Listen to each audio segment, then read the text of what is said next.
Bonjour à tous. Bonjour à tous, je suis ravie de vous retrouver pour un stream en cette période pour certains de vacances scolaires. Vous avez bien de la chance, ceux qui sont en congé, mais aussi une période studieuse car je sais que beaucoup d'entre vous sont en train de réviser des concours, de passer des concours. D'ailleurs, je crois que certains ont eu aujourd'hui, en tout cas côté police nationale, des bonnes nouvelles. Il y a eu quelques résultats qui sont tombés pour des personnes qui passent le concours de gardien de la paix. C'est la période des candidatures pour beaucoup d'entre vous. On prépare les dossiers, les lettres de motivation, on remet à jour les CV. Certains se posent des questions aussi sur comment se préparer au mieux pour rentrer dans la fonction publique, dans la police, dans la gendarmerie, au sein des services d'incendie et de secours comme sapeur-pompier, sapeur-sauveteur. Bref, il y a plein de métiers qui sont possibles. Et donc l'idée de ce stream aujourd'hui, c'est d'avoir avec nous des experts de la police, de la gendarmerie, de la sécurité civile, pour nous parler des métiers, sur la manière aussi dont on se prépare pour le concours. Donc je crois que vous êtes déjà nombreux à nous avoir rejoints. Merci à vous d'être présents. On prendra dans quelques instants toutes vos questions dans le stream. Donc n'hésitez pas d'être proactifs et posez vos questions à vous parce qu'on a les bons spécialistes du recrutement et de la formation pour vous répondre. Mais peut-être avant, je vais vous présenter un petit peu les personnes qui sont avec nous. Enfin, ils vont surtout se présenter. Mais peut-être je vais vous les montrer à l'écran. Avant toute chose, c'est eux qui ont la vedette aujourd'hui. C'est absolument pas moi. Et parce que c'est eux qui ont des choses à vous apporter. Donc voilà, vous les voyez à l'écran. Ils se présenteront dans un moment. On a la gendarmerie nationale qui est avec nous et qui d'ailleurs est en pleine campagne de recrutement, vous nous en parlerez, mais il y a une nouvelle campagne, depuis que je sais qu'elle existe, je la vois partout, dans le métro, à la télévision. Une même flamme nous anime, c'est vraiment une belle campagne, vous nous en parlerez et je crois que vous recrutez 12 000 gendarmes dans les mois à venir, donc voilà, vous nous parlerez de tout ça dans un instant et quelle qualité, quelle valeur il faut avoir et quelques conseils pratiques aussi pour ceux qui nous suivent. Je pense que c'est très intéressant. Il y a avec nous William pour la police nationale. Vous êtes formateur à l'école nationale de la police de Montbéliard. Une bien belle école que j'ai eu la chance de visiter il y a quelques années. Et là, pareil, pour la police, on est en pleine campagne de recrutement, de préparation. Donc, vous nous donnerez quelques conseils sur le sport, sur les épreuves théoriques, mais aussi les épreuves pratiques. Comment on se prépare à tout cela. Je vous laisserai la parole dans quelques instants. Et du côté de la sécurité civile, merci beaucoup d'être avec nous, Anne-Laure et Céline. Je suis très contente d'avoir deux femmes du côté de la sécurité civile parce qu'il y a aussi un sujet de féminisation au cœur du recrutement pour les services d'incendie et de secours, pour la sécurité civile en général. Et vous aussi, vous êtes en train de recruter avec une différence par rapport à la police et la gendarmerie. Ce n'est pas des fonctionnaires d'État qui sont recrutés, mais surtout des fonctionnaires territoriaux. Donc vous allez nous raconter tout cela, c'est peut-être un peu plus compliqué dans la mécanique. Et ça nécessite quelques précisions de votre part. En tout cas, merci à tous les 5 d'être avec nous ce soir. Peut-être je vais commencer par laisser la parole à la gendarmerie nationale. Je le disais, vous êtes en pleine campagne de recrutement.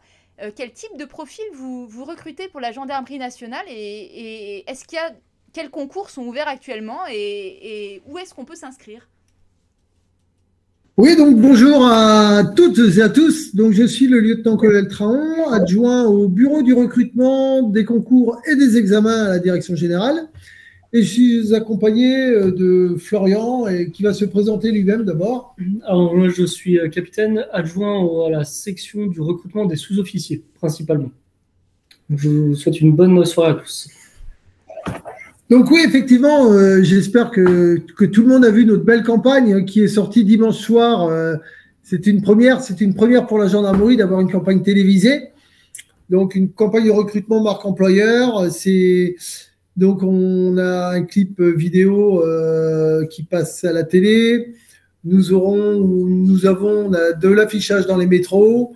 On a également des capsules vidéo pour tous les réseaux sociaux, donc TikTok, le TikTok gendarmerie, l'Instagram gendarmerie, le Facebook gendarmerie et le Twitter. Rien que donc, ça. Voilà, donc la gendarmerie est moderne, elle utilise tous les réseaux sociaux également pour mettre en avant son recrutement. Alors votre devise, j'allais dire, ou votre punchline, je ne sais pas comment on peut appeler ça pour la campagne, c'est une même flamme nous anime. Est-ce que vous pouvez nous expliquer cette... Ah bah voilà, un écusson, un patch. C'est une des marques de fabrique des forces de l'ordre, effectivement. Quel type de profil vous recrutez? Vers quel métier? Vous êtes tous les deux officiers, mais vous recrutez aussi beaucoup de sous-officiers, peut-être aussi des gendarmes adjoints volontaires? Oui, tout à fait. Alors, au bureau recrutement, on recrute du gendarme adjoint volontaire. Donc, je vais vous donner un peu tous les statuts. Du gendarme adjoint volontaire, on en recrute à peu près 6 000 à l'année. Ensuite, on recrute également des militaires du corps de soutien technique et administratif de la gendarmerie qui viennent en soutien des unités opérationnelles. Nous recrutons des sous-officiers de gendarmerie pour armer les unités territoriales. Nous recrutons des officiers du corps technique et administratif, donc ils ont le statut d'officier et ont vocation à prendre des responsabilités au sein des états-majors. Et nous recrutons également des officiers de gendarmerie. Donc, je vais commencer par les gendarmes adjoints volontaires. Donc, le recrutement, c'est de 17 à 26 ans, si je ne me trompe. C'est ça. Donc, il n'y a pas de diplôme exigé. Le recrutement se fait au fil de l'eau. C'est-à-dire, c'est pas une candidature au niveau national, on va voir la brigade territoriale auprès de chez soi. Non, alors, il s'inscrit sur le site du recrutement de la gendarmerie. D'accord, on remettra le lien tout à l'heure dans le stream pour ceux qui nous écoutent. Voilà, je m'inscris et puis là, il remplit sa candidature et de là, ensuite, il sera convoqué pour aller faire des tests et tout est dématérialisé à compter du 15 novembre d'ailleurs et le délai d'incorporation entre à peu près la date de candidature et l'incorporation, ça va aller de 4 à 6 mois maximum, alors qu'avant, c'était beaucoup plus long. D'accord, donc ça, c'est gendarme adjoint volontaire et on peut faire gendarme adjoint volontaire en plus d'un autre métier ou en plus d'études? Ah non, gendarme adjoint volontaire, c'est à temps plein. Ah, c'est à temps plein, d'accord. Bah, c'est à temps plein, donc il est rémunéré donc 850 € par mois, avec l'hébergement y compris. Hein. Il a un salaire en sortie d'école de 1151 € et il bénéficie d'une réduction de 75% sur les trajets SNCF, ce qui n'est pas négligeable. Et puis, une fois qu'il est gendarme adjoint dans son unité, il bénéficie d'une formation en interne pour le préparer au concours sous-officier. D'accord. Et c'est ça quand même l'objectif, c'est après d'intégrer comme sous-officier la gendarmerie. Oui, alors le gendarme adjoint, c'est un premier contrat de 2 ans qui lui permet de découvrir le métier de gendarme puisqu'il est affecté aux côtés de sous-officiers. Il découvre le métier et si ça vraiment, il voit que le métier est fait pour lui, parce que c'est quand même passionnant, il peut poursuivre en passant le concours sous-officier. Alors, assez rapidement, avant qu'on passe la parole à la police et à la sécurité civile, vous pouvez nous dire quels sont les diplômes exigés pour être sous-officier et officier, parce qu'on reviendra un petit peu tout à l'heure après sur les qualités, les valeurs, la préparation pour ces deux concours. D'accord. Pour les sous-officiers, c'est simple, le recrutement il se fait à partir du niveau bac. Pour les officiers, c'est un tout petit peu plus compliqué. Il y a 2 types de recrutement. Donc, il y a le recrutement universitaire qui se fait à partir du bac plus 5. Et il y a le recrutement sous contrat qui se fait à partir de bac plus 3. Voilà, donc ça, c'est de manière très schématique. Et après, dans les universitaires, il y a également les officiers de gendarmerie recrutés sur titre. Alors, eux, c'est également à partir d'un bac plus 5. Donc, sur titre, ça veut dire qu'on a une compétence particulière, je dis n'importe quoi, on est spécialiste de la finance ou du monde de l'assurance ou du cyber, en scientifique, quel que soit le domaine, parfois même du droit, des spécialités bien particulières. Mais en fait, chaque année, il y a une liste en fait, des postes, enfin en tout cas des profils recherchés dans ce recrutement OG titre, officier de gendarmerie titre. Et donc, on retrouve cette liste sur le site du recrutement. D'accord. On redonnera tout à l'heure votre site internet. Merci pour cette introduction. En tout cas, on y voit un peu plus clair et on va parler surtout après des concours, donc des 2 concours que vous avez cités. Parce que je pense que les jeunes qui nous rejoignent, et d'ailleurs, bonjour à ceux qui nous rejoignent. Je vois que certains commencent à poster dans le chat. Merci beaucoup à vous. Alors, je vais laisser la parole à William. Vous êtes formateur dans une école nationale de police qui accueille donc les élèves gardiens de la paix. Est-ce que vous pouvez nous parler un petit peu des recrutements qui sont en cours et du concours? Comment ça se passe pour être gardien de la paix aujourd'hui? Bonjour, donc oui, je suis le brigadier chef William Farley, donc en poste à l'ENP de Montbéliard, l'École nationale de police. Et donc on est chargé effectivement de la formation des gardiens de la paix, mais également des cadets de la République et des policiers adjoints. Puisque nos cousins gendarmes parlaient des gendarmes adjoints volontaires, nous on a le pendant avec nos policiers adjoints. Donc c'est un peu la même filière. Pas de diplôme requis, premier contrat de 3 ans, puis un second contrat de 3 ans, avec cette possibilité de passer le concours de gardien de la paix si ils ont enfin trouvé, on va dire, l'âme du policier pendant ces premières années. Nous, actuellement, une campagne de recrutement vient de s'ouvrir également, et enfin va s'ouvrir plus précisément, puisque les inscriptions au concours vont être ouvertes le 8 novembre. D'accord, donc c'est très bientôt, le 8 novembre, pour tous les jeunes qui nous écoutent, voilà, notez bien la date. Donc voilà, à partir du 8 novembre, donc les jeunes vont pouvoir s'inscrire pour le concours de gardien de la paix. Donc la fin des inscriptions, ce sera le 6 janvier, donc ça laisse quand même du temps. Et donc le concours va démarrer au mois de mars 2023. Donc, ça commence au mois de mars et ça dure après jusqu'à l'été, c'est ça?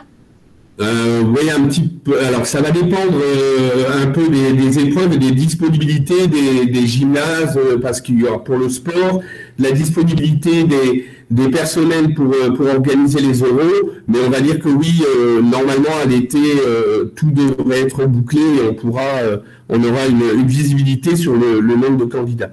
Donc ça, c'est le concours gardien de la paix, et on le dit aussi, il y a 2 autres concours qui sont ouverts, officiers et commissaires de police. Je crois qu'il reste seulement quelques jours pour candidater, donc il faut se dépêcher. Effectivement, très peu de temps, puisque les candidatures seront clôturées le 2 novembre, là par contre.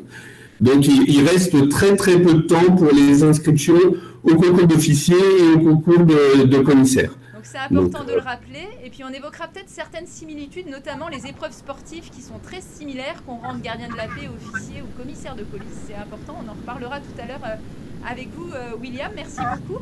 Alors je me tourne vers la sécurité civile, Anne-Laure et Céline. Je ne sais pas si la connexion est bonne, mais c'est à vous que je laisse la parole pour parler un petit peu de ce métier, sapeur-pompier. Comment on devient sapeur-pompier aujourd'hui? On sait qu'il y a des volontaires, mais il y a aussi des professionnels, des militaires.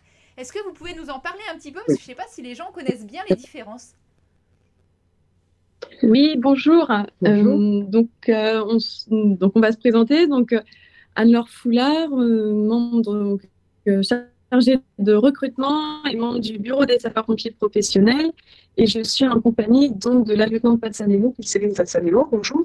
Moi, je suis à la section de formation au sein de la Direction générale de la sécurité civile et de la gestion des crises.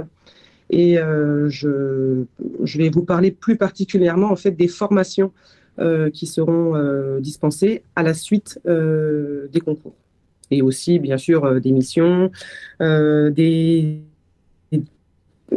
différences entre la fonction publique d'État, donc policier, gendarmerie, et la fonction publique territoriale, caractéristique des sapeurs-pompiers. Et je vous parlerai également des sapeurs-sauveteurs, de la BSPP et du BMPM. Alors c'est peut-être la première question que j'aurais pour vous, c'est quoi la différence entre sapeur-pompier et sapeur-sauveteur? Quand on est néophyte, c'est pas forcément simple de savoir la différence. Alors, les sapeurs-sauveteurs, en fait, appartiennent aux formations militaires et d'instruction de la sécurité civile, c'est-à-dire qu'ils sont militaires. Leur mission, alors, à la différence des sapeurs-pompiers qu'on voit, on va dire, dans les rues, ils n'interviennent pas pour le secours d'urgence à personne, pour les feux urbains non plus, pour le secours routier. Eux, leur mission, c'est plus du soutien et de l'appui auprès des populations lorsqu'il y a de gros événements climatiques, ou alors cet été, lorsqu'il y a eu les feux de forêt, ils ont des formations spécifiques pour nous épauler et pour nous accompagner. Ils peuvent partir en opération extérieure, c'est-à-dire à l'étranger, lorsqu'il y a des cyclones. Ils sont spécialisés dans le risque chimique et le risque radiologique. Donc, la différence est surtout statutaire, c'est-à-dire qu'ils sont militaires alors que les autres sapeurs-pompiers, on va dire, hors BSPP et hors BMPM, ne le sont pas. Voilà Alors la différence. BNPM, c'est Marseille, BSPP, c'est Paris, Voilà, pour tout ceux à fait. qui nous écoutent. Alors, quand on veut devenir donc sapeur-sauveteur, faut être militaire, et où on peut trouver toutes les informations, c'est auprès... Auprès des CERFA, des forces armées, comme ils dépendent de l'armée, les recrutements, le conseil se fait vraiment auprès de l'armée. D'accord, donc rendez-vous dans les CIRPA pour en savoir Alors, plus sur les sapeurs-sauveteurs qui sont donc des militaires, comme la BSPP pour Paris et le BNPM pour Marseille. Merci beaucoup, c'est beaucoup plus clair. oui, On y reviendra tout à l'heure, en tout cas, pour la fonction publique territoriale, parce que c'est un vrai sujet, effectivement. oui. Je me tourne à nouveau vers la gendarmerie. Alors, si on parle un peu du concours de sous-officiers, dans votre campagne de communication, vous parlez de 12 000 recrutements. Combien de sous-officiers recrutez-vous? Comment se passe le concours exactement? Et j'ai lu que vous aviez 300 métiers. Est-ce que vers quel métier vont en fait les sortants d'école? J'imagine qu'en sortie d'école, on n'a peut-être pas 300 métiers, le choix entre 300 métiers au départ en tout cas. Alors pour les sous-officiers de terrain, donc comme on disait tout à l'heure, c'est à partir du niveau bac. Sur les 12 000 personnels qui sont recrutés cette année en gendarmerie, il y a 6 000 à peu près sous-officiers. 6 000 sous-officiers de terrain. Donc ce seront des recrues qui iront directement en brigade ou dans les pelotons de surveillance et d'intervention de la gendarmerie. En gendarmerie mobile également. Gendarmerie mobile, ouais. Tout à fait. En Ou à gendarmerie. la garde républicaine. Tout à fait. Donc ça fait un panel quand même de métiers proches du terrain qui sont proposés à nos gendarmes. Alors moi j'ai une question dans le chat, est-ce qu'on peut devenir gendarme à Reims? Comment ça se passe en fait, l'affectation? Est-ce que c'est un classement? Est-ce que on rentre près de chez soi? Comment ça se passe, le choix après de ce vers quoi on se destine? Alors, donc, le candidat passe ce concours. Une fois qu'il est lauréat, en fonction de son rang de classement au concours, il va en école. Il suit une formation de 12 mois, dont 3 mois dans son unité d'affectation. L'unité d'affectation, c'est en fonction de son rang de classement au concours. C'est-à-dire que le premier, on va lui proposer, sur une promotion à 120, on va lui proposer 125 régions de gendarmerie, ou 110, et on va lui proposer la garde, enfin voilà. Et donc, du coup, il va choisir, moi, je veux région Champagne-Ardenne, je veux région. Et ensuite, le gestionnaire local, en fonction de ses besoins, en fonction des différents trous à l'emploi qu'il y a dans des unités, dire, bah voilà, moi, j'ai de la place là et de la place là, donc on le mute à tel endroit. Après, il y a des régions qui sont facilement accessibles puisque certaines régions sont peu attractives et vous comprenez qu'il y en a beaucoup qui veulent aller en Bretagne et il y en a beaucoup qui veulent aller en PACA. Après, dans d'autres régions, c'est un peu plus difficile. Ok, bon bah Kevin, je crois comprendre que c'est possible d'aller à Reims ou en tout cas en Champagne-Ardenne en sortie d'école. J'espère qu'on a répondu à ta question, mais en tout cas moi je retiens qu'il faut quand même sortir le mieux classé possible si on veut aller et avoir le choix d'aller où on le souhaite exactement. C'est pareil pour les spécialités, j'imagine, c'est pas seulement un choix géographique, on peut choisir d'aller sur des missions de judiciaire ou sur des missions de gendarme mobile, on choisit aussi en fonction du métier, j'imagine. Oui, tout à fait. Alors ensuite, le candidat, il a le choix. Donc, il peut aller en mobile, il peut choisir la gendarmerie mobile. Ils font un choix de dominante, qu'on appelle ça. Il dit, bon, je veux aller en gendarmerie mobile. Sur 120, il y en a 50 qui veulent aller en gendarmerie mobile et par exemple, on va dire 70 en départemental.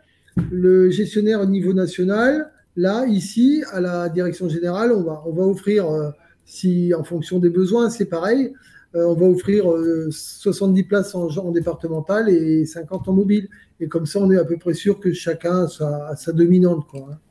Et alors, est-ce que c'est un concours très difficile? Combien il y a de différence entre le nombre d'inscrits et le nombre de personnes qui vont déjà à l'oral et qui sont retenues après? Non, alors le dernier concours, on avait à peu près 15 000 inscrits. Le concours du mois de septembre, on avait 15 000 inscrits, donc en concours interne et en concours externe, hein, tout confondu. Et puis on en prend 6 000 et ensuite pour en prendre à peu près 2 800 en fin de concours. Et c'est pas très compliqué puisque l'épreuve. Quand même, vous en gardez. Attendez, je suis un peu nulle en maths, moi. 3 000 sur 15 000, c'est quoi? On en garde pas tant que ça. Un cinquième, Voilà. il faut compter notamment avec ceux qui s'inscrivent et qui viennent pas au concours. Ah oui, c'est vrai. Ah oui. Et ceux qui viennent à l'oral, qui réussissent le concours, mais qui préfèrent s'orienter peut-être chez nos camarades de la police ou chez les sapeurs-pompiers. Donc, il y a toujours le ratio est plus faible que celui de base à l'origine. C'est ce qu'il faut. Les jeunes qui nous écoutent, c'est un bon coaching de se dire que par rapport au nombre de personnes que vous verrez, même dans la salle d'examen au moment de concourir, il y en a plein qui, pour une raison ou pour une autre, iront peut-être pas jusqu'au bout. Donc, il faut rien lâcher. Il faut vraiment aller au bout des épreuves et donner le meilleur de soi-même. Tout à fait, mais il ne faut pas que ce soit une excuse pour ne rien faire. Et surtout, nous, on veut recruter des gens qui sont motivés et qui cherchent à avoir une bonne culture générale ou en tout cas à comprendre le monde dans lequel ils vivent. Donc, que nos jeunes qui nous écoutent lisent les actualités, c'est important. D'accord, donc l'actualité, il faut quand même réviser un peu et écouter ce qui se passe dans le monde qui nous entoure. Réviser Ouais. beaucoup. Alors, le concours du mois de septembre, je vous donnais, alors sur le site, il y a un onglet révision où on a toutes les annales des concours. Ah, c'est bien ça, les annales sont en ligne, ok. Les annales sont en ligne sur le site. Donc, le concours, l'épreuve écrite, c'est une épreuve de 3 heures hein, sur un sujet de culture générale. Le sujet, cette année, c'était, pour la métropole, c'était le télétravail, avantages, inconvénients. Ok, intéressant. Donc, l'actualité, on peut dire. Mais sujet voilà, d'actualité. Sujet d'actualité, il faut que, voilà, on essaye toujours de prendre un sujet qui ne soit pas pénalisant pour les scientifiques et plus pour les littéraires. C'est vraiment un sujet où les jeunes ont quelque chose à dire. D'accord, ok. Donc ça, c'est la principale épreuve. Il y en a d'autres Voilà. ou c'est le... C'est l'épreuve écrite. Une fois que c'est corrigé et que les gens sont admissibles, ils vont passer une épreuve orale. Et l'épreuve orale, c'est devant un jury, donc composé d'un officier et d'un sous-officier. Alors, c'est un petit entretien de 20 minutes où là, pareil, il va tirer au sort un petit sujet qui peut être, c'est ce qu'on demande au jury, nous, c'est ce qu'on exige du jury, pas pénalisant, c'est-à-dire on va lui demander, par exemple, tiens, tirer au sort, le sujet, ça peut être le portable est-il indispensable, le téléphone portable est-il indispensable à la vie courante. Et il va disserter 2-3 minutes et puis le jury va essayer de lui poser des questions, voir ses motivations, pourquoi il veut rentrer chez nous. Enfin, voilà, en 20 minutes, le jury doit se mettre à l'idée, dire est-ce que je le prends comme sous-officier ou pas? Ok, ben on reviendra tout à l'heure sur justement les qualités qu'il faut transmettre durant l'entretien. Je me tourne vers la police. Est-ce que vous pouvez nous décrire un petit peu les épreuves de concours et peut-être donner quelques conseils aux jeunes qui se préparent? Alors, de toute façon, ça va être un peu similaire avec nos collègues gendarmes. Hein. Donc, nous aussi, effectivement, donc il y a 2 phases dans le concours de gardien de la paix. Donc, la première phase, c'est une phase d'écrit. Donc, là, ça a été un petit peu modifié dernièrement, le concours. Et donc, là, maintenant, c'est une résolution de cas pratiques. Donc, il y a 5 cas pratiques donc, où ils doivent amener des solutions avec leurs connaissances. Donc, bien sûr, on fait une différence entre les internes et les externes, puisqu'on ne va pas pouvoir corriger de la même façon quelqu'un qui a déjà une connaissance de la culture police et quelqu'un qui arrive pour la première fois à ce concours. Et donc du coup, les coefficients vont être différents. Donc ça, c'est la première partie des écrits. La deuxième partie, c'est un QCM de culture générale. et un QCM de langue étrangère. Donc ah oui, il faut parler un peu anglais quand même, ou on choisit sa langue? On choisit sa langue, donc il y a possibilité de faire des choix de langue. Alors attention, hein, on ne va pas pouvoir aller choisir toutes les langues possibles. On va quand même être restreint sur les langues les plus couramment parlées. Ensuite, donc si ils réussissent cette première partie, donc il y a ensuite là aussi un jury.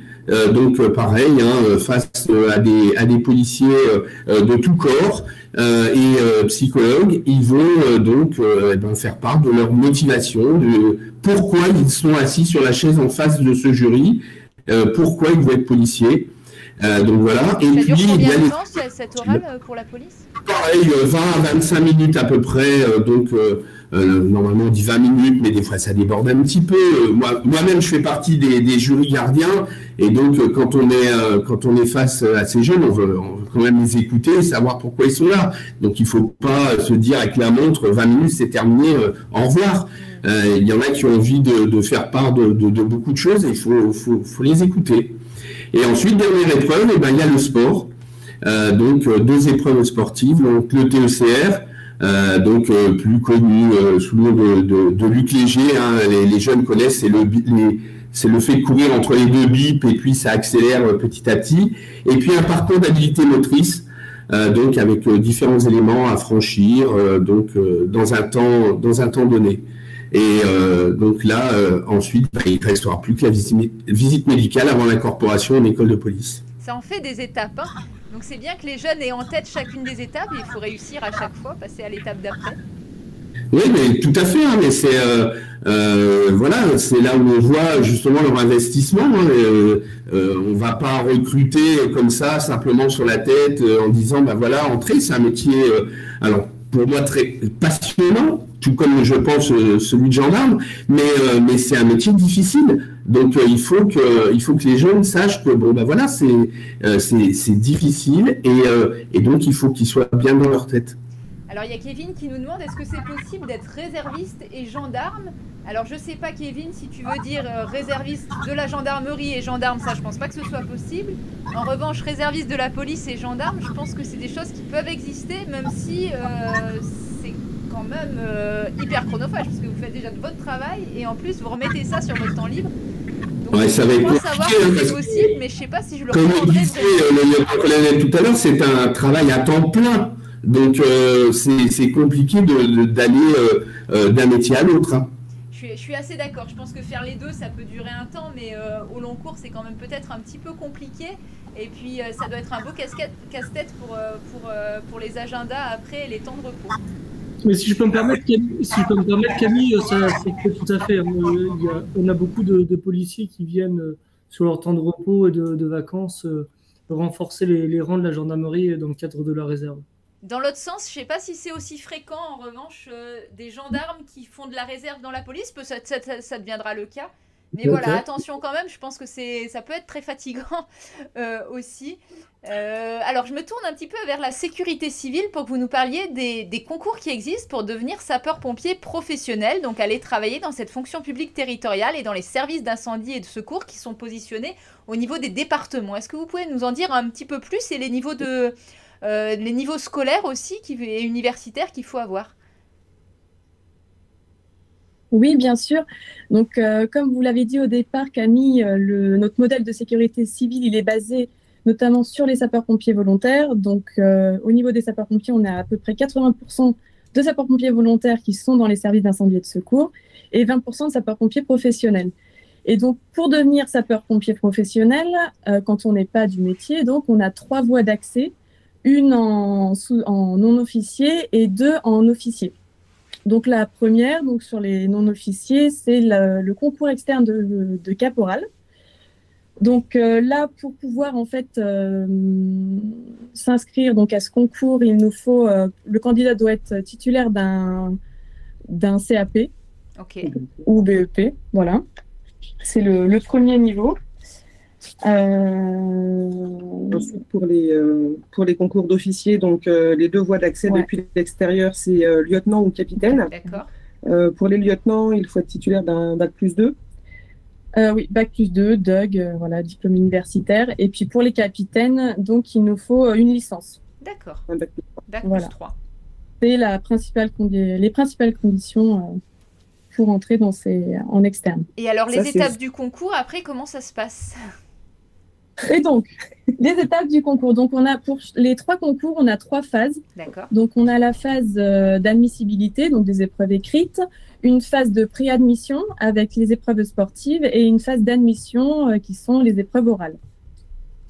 Donc, pour le caporal, donc la phase d'admissibilité, ça consiste en 2 épreuves. On a une épreuve d'étude de texte qui dure 1 heure et un QCM, 1 heure, qui dure 1 heure également. D'accord. Voilà pour la partie admissibilité. Ensuite, si le candidat donc, est sélectionné, il part en ce qu'on appelle en préadmission. Donc là, ça va être les épreuves sportives. Et donc là, on a 3 types d'épreuves. On a la première qui est la natation, où le candidat ou la candidate est noté apte ou inapte sur une distance de 50 mètres. Ensuite, on a le parcours de robustesse. Alors là, pour ce parcours, il y a une différenciation au niveau du temps pour les femmes et pour les hommes. Donc, le parcours de robustesse doit être fait en 4 minutes pour les hommes et en 5 minutes 30 pour les femmes. D'accord, c'est pas les mêmes barèmes hommes-femmes Non, c'est pas le même barème, mais par contre, ce sont exactement les mêmes épreuves. Voilà.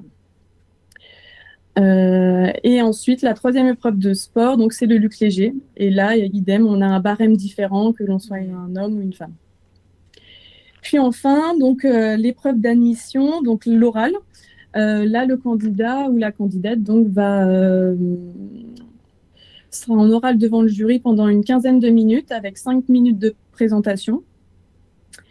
Et 15 bonnes minutes pour les caporaux de questions. De questions. Dans ces présentations, dans la présentation, ce qu'on attend en fait, c'est comprendre la motivation qui l'anime pour intégrer le corps des sapeurs-pompiers qui fasse preuve de son altruisme, de sa volonté d'être au service des gens, de travailler en collectivité, parce que quand on est de garde, bien souvent on est de garde 24 heures, donc on part vraiment 24 heures de chez soi et on vit pendant 24 heures avec une équipe. Donc, il faut s'assurer que la personne sache vraiment dans quoi elle s'engage. En fait. Alors justement, pour tous les 3, vous avez dit que la phase...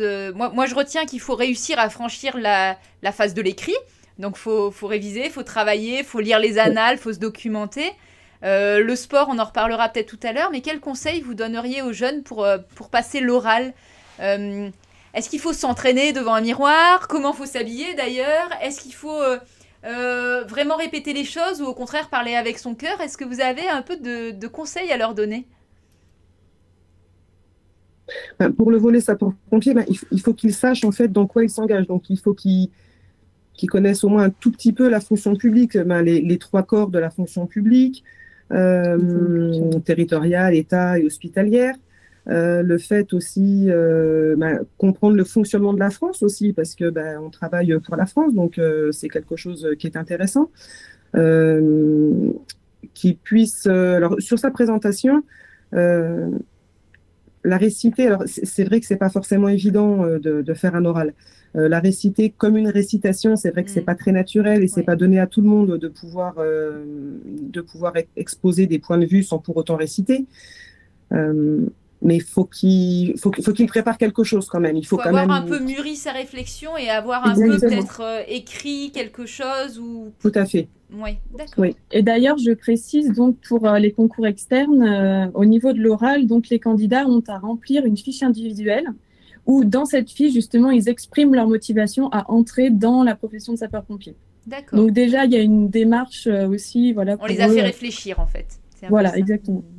Côté police et gendarmerie, vous auriez quelques conseils à donner pour les oraux? Alors, côté gendarmerie, Nicolas, vous voulez... Vas-y. Côté gendarmerie, alors, sur la forme, bien sûr, la tenue est importante. Hein, c'est toujours positif quand un jeune vient en costume ou une jeune femme en tailleur. Après, On sait aussi que tout le monde n'a pas les moyens d'avoir un costume ou un tailleur. L'idée, c'est de venir de manière propre, pas venir en jogging ou en jean. Venir avec un pantalon propre, au moins une belle chemise, une belle veste, c'est déjà un début de respect vis-à-vis du jury. C'est un entretien de recrutement. Enfin, le jeune, il faut qu'il se dise, là, je joue mon avenir professionnel. Comme un entretien d'embauche. On viendrait bien habillé, bah faut faire pareil. C'est un entretien d'embauche, donc nous, on n'est pas là pour juger sur la tenue. Les gens viennent comme ils veulent, mais c'est vrai que ça peut donner le jogging, comme disait le capitaine, le jogging peut donner un. Ah, c'est bien, ça fait sport, mais c'est jeune, mais bon, on est sur un entretien de recrutement quand même, quoi. Donc voilà. Ensuite, que le jeune il se prépare, c'est bien. J'ai été jury. Certains s'y préparent peut-être de trop, puisqu'effectivement ils récitent, ils apprennent par cœur, ils récitent. Et dès qu'on leur pose une question un petit peu qui n'ont pas prévu ou auxquelles ils ne s'attendent pas, ils sont un peu perdus. Donc, se préparer aux questions telles que pourquoi je vous prendrai vous et pas les autres? Alors pourquoi vous et pas un autre? C'est-à-dire, qu'est-ce qui fait la différence entre le candidat et tous les autres? Ok, bonne question. Et pourquoi je vous prendrai vous et pas les autres? Là, il faut s'y préparer à ces genres de petites questions. C'est des petites questions où le candidat peut se mettre en avant en disant voilà, moi je partage on va parler des valeurs tout à l'heure, mais voilà, c'est des valeurs, c'est une détermination, c'est un global en fait. Et si le jeune est pas préparé, je pense notamment, tout à l'heure on parlait de culture générale, de connaissances d'actualité. Il y a un sujet à préparer pour le concours SOG externe, donc sous-officier de gendarmerie de terrain. Et en fait, déjà, il faut avoir un minimum de base. On ne demande pas d'avoir fait un doctorat, mais on demande aux jeunes de connaître l'actualité, qu'ils regardent un petit peu les infos, qu'ils puissent s'exprimer, qu'ils puissent donner son avis, c'est important, sans rentrer dans des avis qui dépassent le domaine de compétences d'un militaire de la gendarmerie ou d'un fonctionnaire de la fonction publique. Vous, William, pour les concours police, pour les oraux, vous auriez quelques conseils à donner pour les jeunes qui se préparent? C'est un peu pareil, quoi. Alors c'est vrai que moi j'ai tendance à dire qu'il faut qu'ils soient eux-mêmes. La préparation, trop de préparation, c'est pas bon. Parce qu'effectivement, ils vont arriver avec quelque chose de très normé, ils vont réciter, et bien souvent, ils sont à côté de la plaque. Donc c'est pour ça que moi, je leur dirais, restez vous-même déjà. Mais bien sûr, faut faire part de sa motivation, de son envie, de ce qu'on a. Moi, j'ai tendance aussi à leur demander, en plus, c'est vrai, on leur demande souvent, mais pourquoi je vous prends vous et pas celui d'avant ou celui d'après?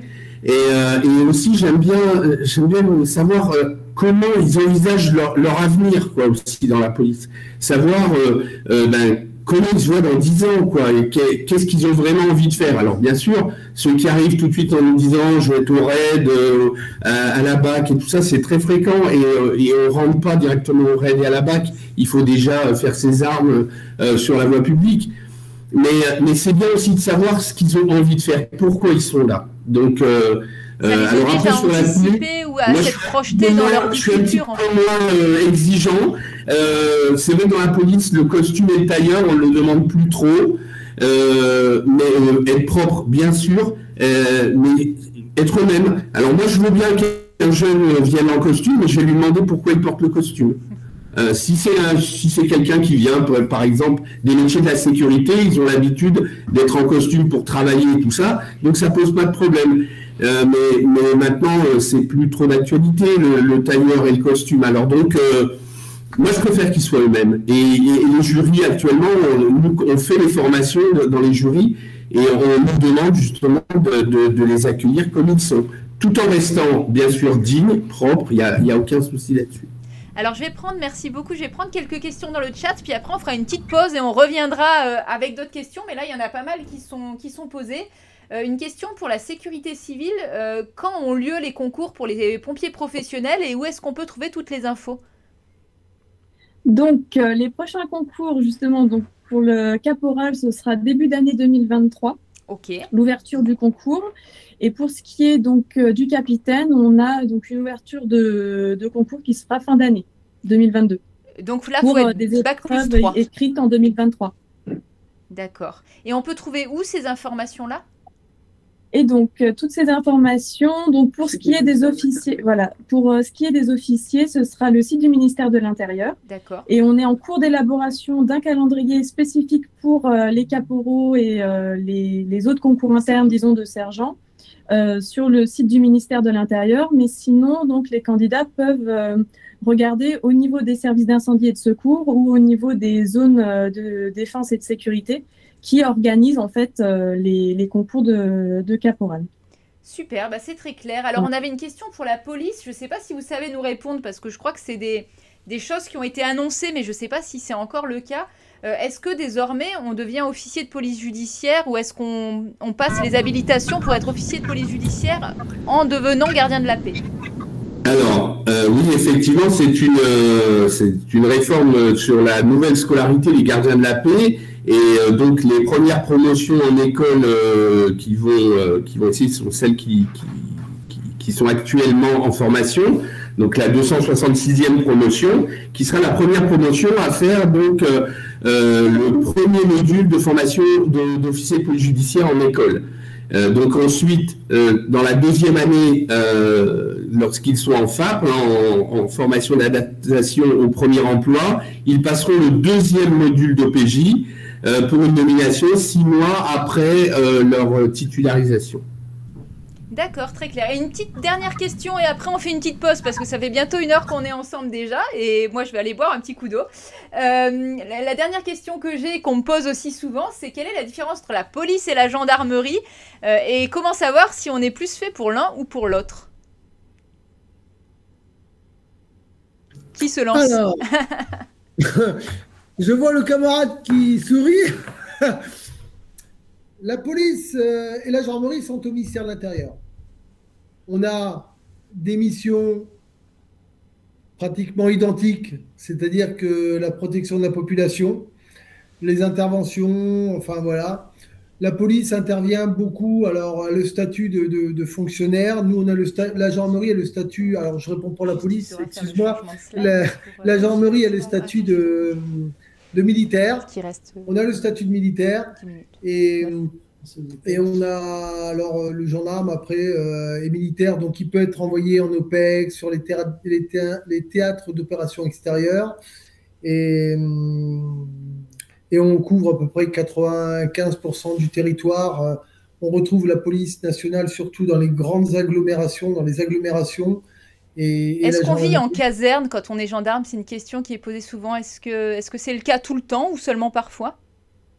Oui, on peut vivre en caserne, mais maintenant on a des gendarmes qui vivent dans le civil puisque les casernes, pour certaines, ne peuvent pas recevoir plus de 7, 8 militaires. Donc du coup, on prend la gendarmerie, loue des maisons dans le civil, puisqu'il faut savoir que le gendarme il bénéficie d'un logement par nécessité absolue de service, hein.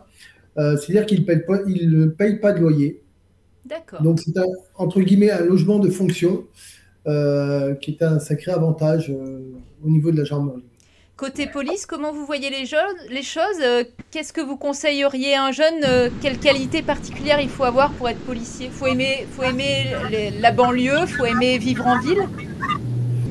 Oui, alors c'est vrai que comme disait le collègue gendarme, donc au niveau des missions, il n'y a plus de différence, hein. Il faut arrêter l'histoire du policier qui arrête les voleurs et du gendarme qui s'occupe des voleurs de poules. Il y a bien longtemps que c'est terminé. Mais ici, dans le secteur de Montbéliard, on a justement des communes qui sont donc couvertes par les gendarmes et ils ont des cités très compliquées à gérer. Donc, de toute façon, au niveau des missions, ça change pas. Alors, c'est vrai que le statut est différent, donc avec le statut militaire qu'ont les gendarmes. Après, je pense que pour être policier comme pour être gendarme, il faut vraiment être motivé, il faut vraiment vouloir, il faut vouloir défendre effectivement son pays, bien sûr, mais il faut être prêt à défendre, alors je vais dire entre guillemets la veuve et l'orphelin, mais c'est vraiment être au service des personnes et donc assurer la sécurité des personnes et des biens. C'est une des missions justement de la police et donc pour moi c'est la mission première. Avoir le service public chevillé au corps. En tout cas, c'est très clair. Alors, il y a quelques nouvelles questions qui sont arrivées, mais je vous propose quand même de faire une toute petite pause. Et à tous ceux qui nous suivent sur le stream ou via le chat, on se prend 5 minutes de pause, mais restez avec nous. On revient pour prendre la suite des questions et d'autres conseils qui vont arriver dans un instant. Bah voilà, je vous dis à dans 5 minutes.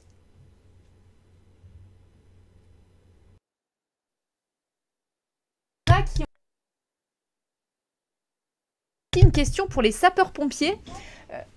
Comment ça se passe? Comment ça se passe concrètement une fois qu'on a le concours? C'est pas dans la poche tout de suite pour être affecté. Il y a tout un process d'affectation qui est mis en place, c'est ça? Oui, effectivement. Donc, le candidat, quand il est admis donc au concours, que ce soit voilà, le concours de caporal, de lieutenant ou de capitaine, pour prendre que la partie externe, donc il doit ensuite, il se retrouve sur une liste d'aptitudes et c'est à lui de postuler au sein d'un service d'incendie et de secours pour pouvoir être recruté et ensuite aller en formation. Et là, je vais peut-être laisser la main. C'est-à-dire que des fois, on peut attendre longtemps dans cette liste en fonction du poste que l'on cherche. Alors, pas forcément longtemps, c'est surtout que donc déjà, il faut savoir que les concours sont organisés donc, au niveau national. Voilà. C'est-à-dire que pour le concours de caporal, même s'il y a plusieurs concours en même temps, il y a une date unique. Ça, c'est quelque chose qui est important. Et donc, il faut choisir sa zone. Sa zone dans laquelle le candidat voilà, va vouloir être recruté. En tout cas, être recruté. Passer le concours. Et le fait d'être fonctionnaire territorial, donc les services départementaux d'incendie et de secours appartiennent aux conseils départementaux. Le budget vient en partie du conseil départemental. Et de ce fait, il faut postuler en fait dans les services départementaux d'incendie et de secours qui nous intéressent. Généralement, il reste personne en fait sur liste d'aptitude. Hein. On n'a pas de personnes qui trouvent. Mais des fois, il faut choisir peut-être un département un peu plus loin que là où on voulait aller. C'est ça. Tout à fait, oui. Et alors, il y a des départements qui recrutent massivement, c'est-à-dire les très gros départements, donc les départements de Grande Couronne, le département des Bouches-du-Rhône, le département de la Gironde, le département du Nord.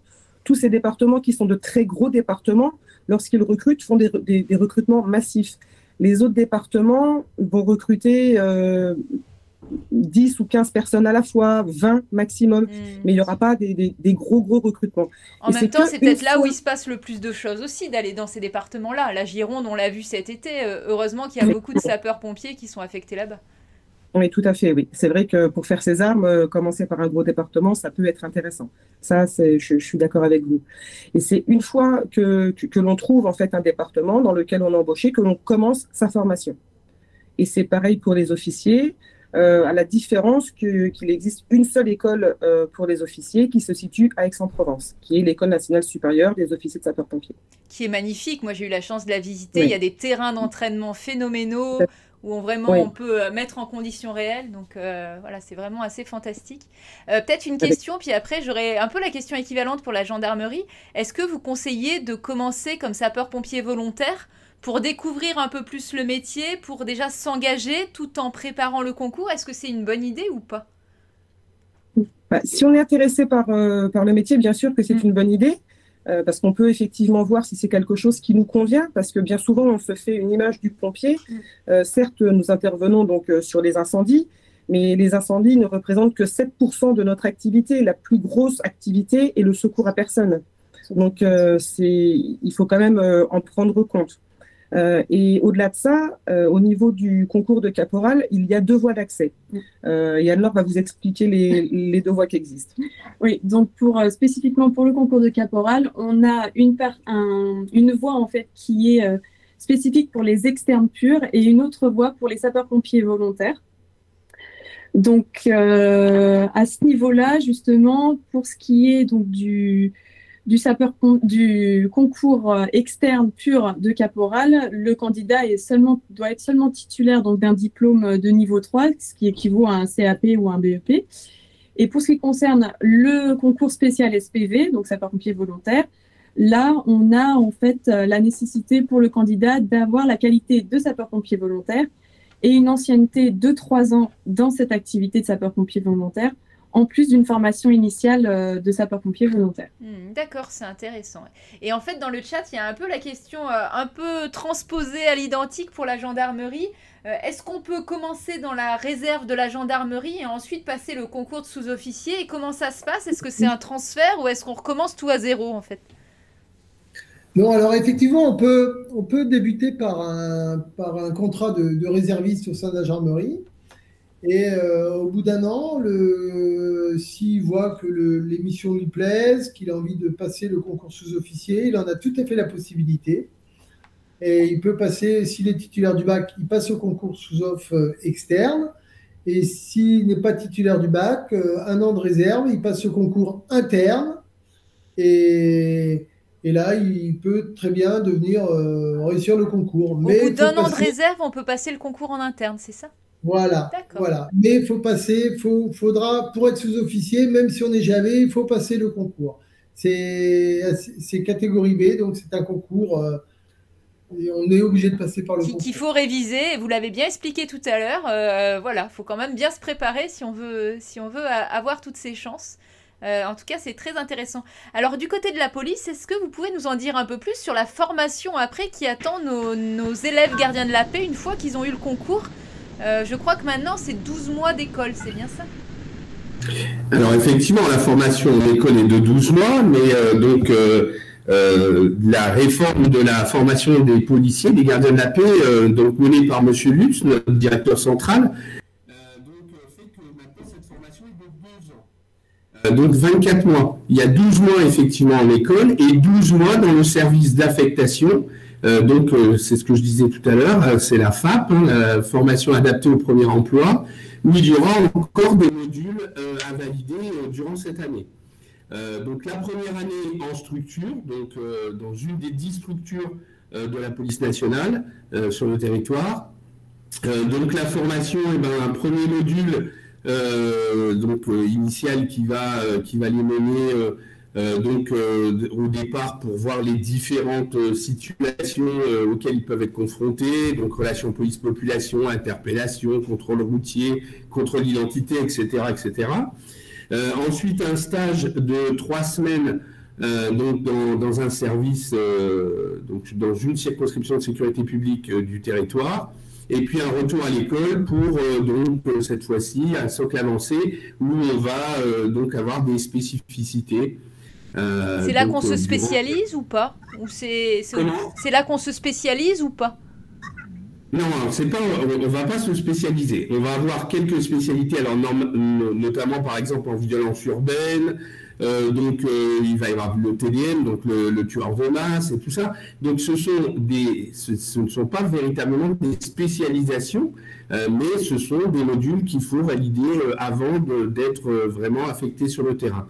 Et puis donc cette nouveauté, le premier module d'OPJ qui lui intervient juste avant le stage. D'accord, très intéressant. Et alors quand on sort de l'école de gendarmerie, est-ce qu'on est officier de police judiciaire ou pas? Ou est-ce que ça dépend des cas?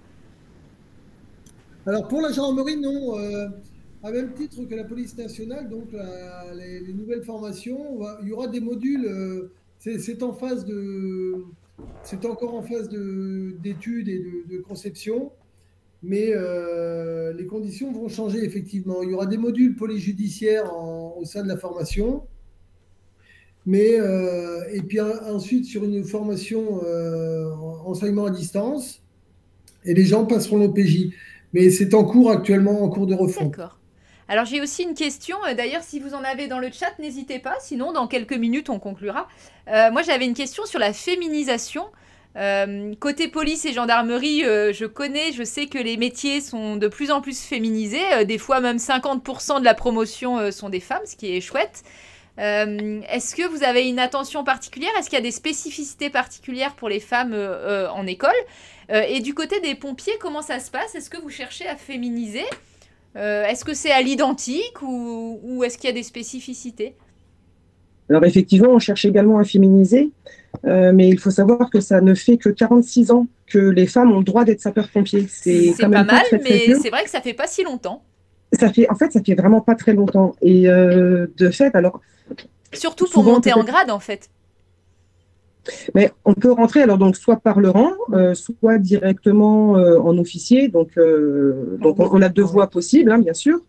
Mais c'est surtout que bien souvent, les femmes s'imaginent que c'est... alors oui, c'est quelque chose de très physique, hein, on va pas se mentir quand même. Hein. Ne serait-ce que le parcours de robustesse pour le concours, c'est quand même quelque chose qui est assez costaud. Mais c'est pas impossible à réaliser. Je suis la preuve.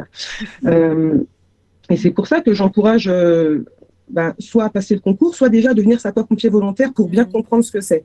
L'avantage de devenir sapeur-pompier volontaire, c'est de se familiariser avec la profession. C'est également de pouvoir commencer par être ce qu'on appelle mission différenciée. Un sapeur-pompier professionnel est obligatoirement toute mission, c'est-à-dire qu'il va aussi bien éteindre les feux que secourir les personnes, découper les voitures, voilà. Alors qu'un sapeur-pompier volontaire peut demander à ne faire qu'une partie des missions. Parce que c'est vrai que quand on n'est pas habitué, partir au feu, ce n'est pas du tout quelque chose qui est instinctif. Là où les autres sortent, nous on rentre. Donc c'est quelque chose qui n'est pas instinctif. Et de fait, s'habituer, se familiariser, discuter avec les gens qui le font, on s'aperçoit que c'est quelque chose que les femmes peuvent largement faire. Et je vous rejoins sur le fait de la féminisation au niveau des officiers. Effectivement, il commence à y avoir de plus en plus de femmes. Alors, on est loin d'avoir la parité, on est loin d'être à 50% d'effectifs féminins. Mais effectivement, dans les promotions, il y a souvent 10% de l'effectif qui est féminin. On arrive des fois à atteindre... On peut mieux faire, mais il faut un début à tout. Et voilà. Et je crois que des directrices de SDIS, il y en a très très peu en France, hein, au niveau des partenaires. Une. On est de tout cœur avec vous, on vous encourage. Mais voilà, c'est aussi important que les jeunes le sachent que c'est possible et que voilà, ça passe aussi par eux, la transformation et la féminisation. Donc, mesdames, si vous nous entendez, on compte sur vous. Côté gendarmerie et police, je pense que il y a beaucoup plus d'historique et les choses sont beaucoup plus peut-être naturelles finalement.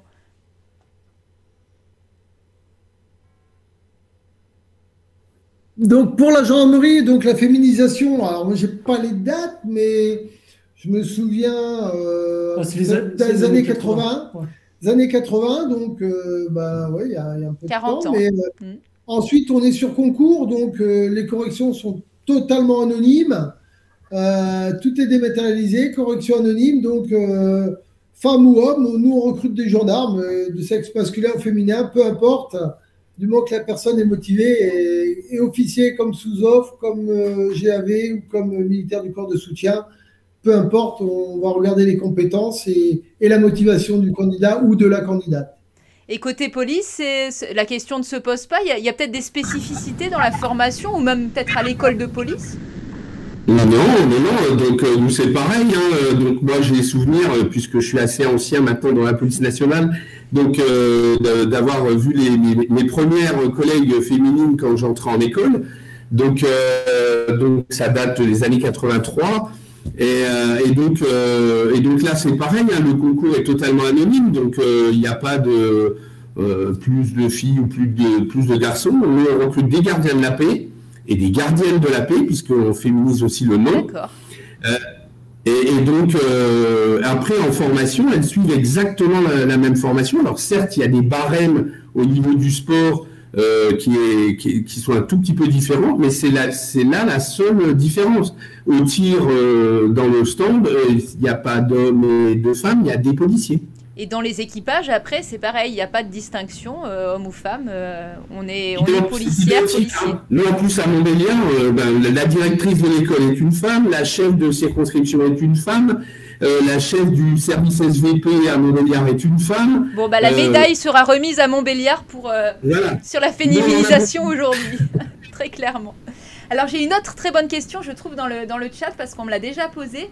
Qu'est-ce que vous pensez des classes préparatoires ou des organismes qui préparent les jeunes pour les concours? Est-ce que vous y croyez? Pas trop? Qu'est-ce que vous conseilleriez? Si vous avez réponse à cela, je ne sais pas. Alors, pour la gendarmerie, nous avions une... Mais je vais laisser ensuite Florian parler. Il maîtrise parfaitement. Pour la gendarmerie, nous avions une classe préparatoire, ce qu'on appelait intégrée, qu'on appelle maintenant désormais classe préparatoire talent, qui était à Paris. Et comment on y rentrait? Comment ça se passait pour y rentrer? Parce que c'est la classe préparatoire officielle de la gendarmerie, c'est ça? Oui, c'était ça. C'est ça. Alors, pour y rentrer, il faut candidater. Toutes les conditions sont sur le site de la gendarmerie recrute. Donc, il y a un plafond de ressources des parents. Il faut avoir fait des études dans des conditions particulières en fonction de l'éducation qu'on a reçue avec le salaire des parents. On demande les impôts, les quartiers prioritaires. Enfin bon, vraiment des conditions d'études un peu particulières pour aider les jeunes qui s'en sont sortis et qui ont un bac+5 à pouvoir accéder à des postes de la fonction publique importants. D'accord, ça c'est la formation, j'allais dire, officielle de la gendarmerie. Voilà, et les classes préparatoires autres dans des instituts privés, vous en pensez quoi? Ou peut-être vous en pensez rien, hein? Ah ben, nous, on défend notre classe préparatoire talent où on a à peu près 98% de gens qui, jusqu'à présent, ont rentré en classe prépa talent et étaient admis au concours officier ou sous-officier. Voilà, mais Florian va vous en parler. On a 4 autres classes préparatoires talent qui viennent de débuter là. D'accord.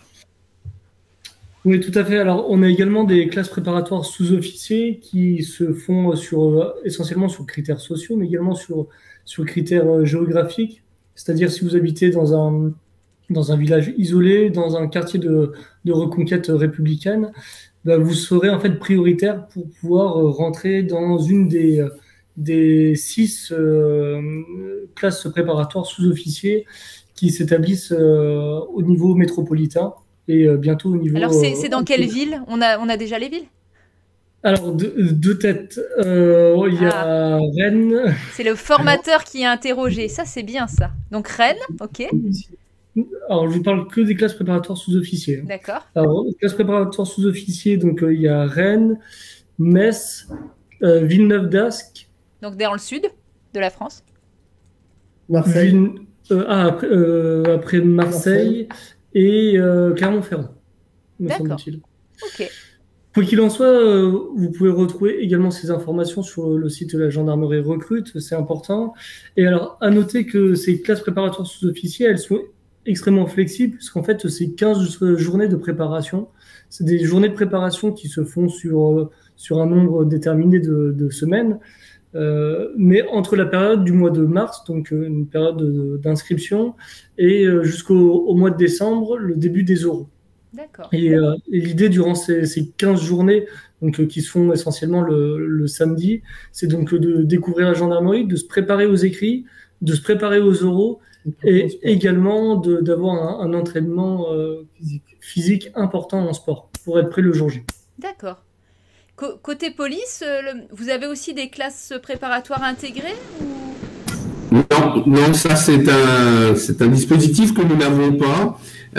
Par contre, donc pour les internes, il y a quand même un dispositif de préparation qui se fait au niveau de la SDMA à Clermont-Ferrand, la sous-direction des moyens et de l'appui. Où il y a possibilité d'intégrer une formation justement, donc il y a des petites épreuves à passer pour obtenir sa place dans cette classe et d'avoir une préparation un peu plus poussée au concours. Mais sinon, c'est vrai que c'est un dispositif que nous n'avons pas dans la police nationale.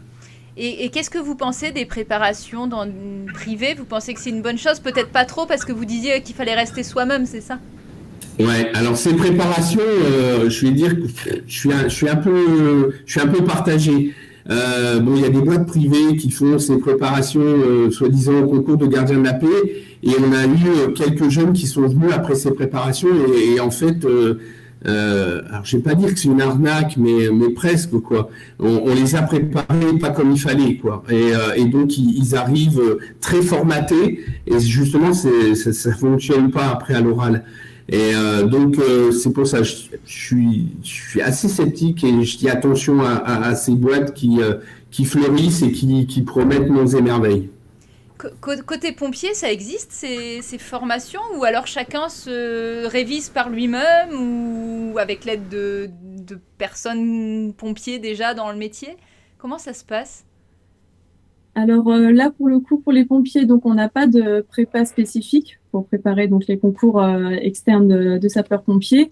Mais par contre, nos épreuves, notamment pour le lieutenant et le capitaine, sont calées en fait sur les épreuves de la fonction publique en général. Donc les candidats qui souhaitent apprendre à rédiger une note d'analyse peuvent en fait aller dans les prépas pour les attachés territoriaux ou prépa des IRA par exemple.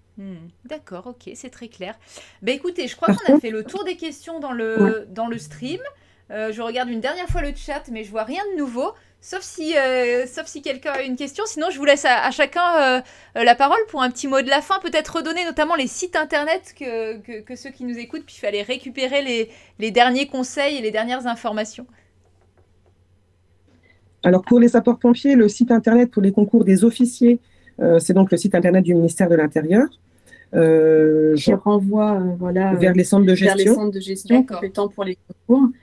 Et par contre, j'invite tous ceux qui vont postuler au niveau des concours à bien préparer l'épreuve physique, le parcours de robustesse, parce qu'il nécessite une réelle préparation. Hein, c'est 20 kilos sur le dos, c'est pendant tout le temps de l'épreuve, porter 20 kilos en permanence à bout de bras ou de chaque bras, du coup, de la rapidité, voilà, il faut vraiment se mettre en condition et ce parcours de robustesse, en fait, représente ce qu'on est censé faire en intervention.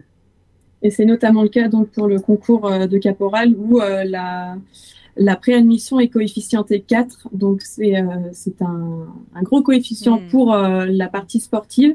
Et là, les candidats qui n'hésitent pas à justement contacter les services d'incendie et de secours pour être entraînés au parcours, etc. C'est déjà d'ailleurs une première démarche dans la profession de sapeur-pompier que d'aller voir en fait un service d'incendie et de secours. Eh ben, donc, faut pas hésiter avec ça. Du côté de la police, un petit conseil pour terminer ou... Le site, pareil, hein, donc j'invite les jeunes qui sont intéressés par la police nationale à aller sur devenirpolicier.fr, qui est le site où ils vont retrouver l'ensemble des renseignements, et de ne pas hésiter à contacter également les écoles. Il y en a toujours une dans le secteur. Il y a des CLR, des conseillers locaux au recrutement, et donc ils sont là pour répondre à toutes les questions. Donc, qui n'hésitent pas à appeler les écoles ou aller sur le site devenirpolicier.fr. Et je crois qu'on retrouve aussi un peu des formateurs dans les grands salons. Les stands sont tenus, par exemple, au salon de l'étudiant pour en savoir plus et découvrir un peu mieux le métier, rencontrer des policiers aussi. C'est vrai qu'on n'ose pas toujours aller au commissariat, mais on peut aussi se déplacer. Les métiers, tout ça, et donc on est là également dans ces forums pour répondre aux questions. Ok. Et côté gendarmerie, un dernier petit mot avant qu'on rende l'antenne, comme on dit. Oui, donc moi je vous invite à aller sur le site La Gendarmerie Recrute. C'est un site qui est récent puisqu'il a 1 an. Vous y avez les annales, vous y avez toutes les informations nécessaires pour bien vous préparer au concours. Voilà. D'ailleurs, adossé à ce site, vous avez une plateforme conversationnelle avec PassMotion, c'est-à-dire que vous pouvez poser des questions directement à des gendarmes, nos ambassadeurs, et qui vous répondent dans les 3 jours. C'est pas un chat en direct, mais et c'est des vrais gendarmes qui répondent.